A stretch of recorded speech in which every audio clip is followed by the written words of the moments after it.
इस हफ्ते यूक्रेन ने वो कर दिखाया जिससे रशियन प्रेसिडेंट व्लादिमीर पुतिन के होश उड़ गए। क्योंकि सिर्फ पुतिन ही नहीं, पूरी दुनिया में किसी ने नहीं सोचा था कि यूक्रेन, जो पिछले कई महीनों से ये जंग हारता हुआ दिख रहा था, वो कुछ ऐसा कर दिखाएगा।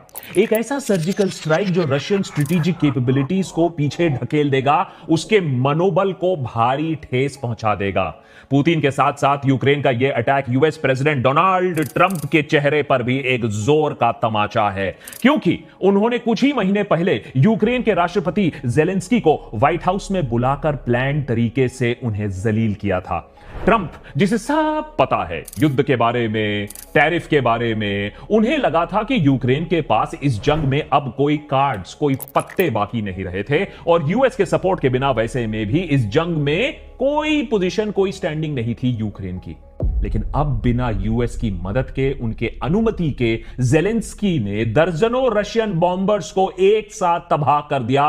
पुतिन ही नहीं बल्कि पूरी दुनिया में अब लोगों को यह लगने लगा है कि यूक्रेन आज भी जंग में कायम है, अपनी लड़ाई लड़ने के लिए खुद वो सक्षम है, आत्मनिर्भर है। तो आखिर ऐसा क्या किया है यूक्रेन ने? क्यों 1 जून के अटैक को मॉडर्न वॉरफेयर में एक नया बेंचमार्क की तरह देखा जा रहा है? क्या इस अटैक के बाद 3 सालों से चल रहे इस जंग में एक नया मोड़ आने वाला है? क्या यूक्रेन ने इस जंग की दिशा ही बदल दी है, या फिर यह अटैक उस दिए की आखिरी लौ की तरह है जो बुझने से पहले एक बार जोर से भड़कती है?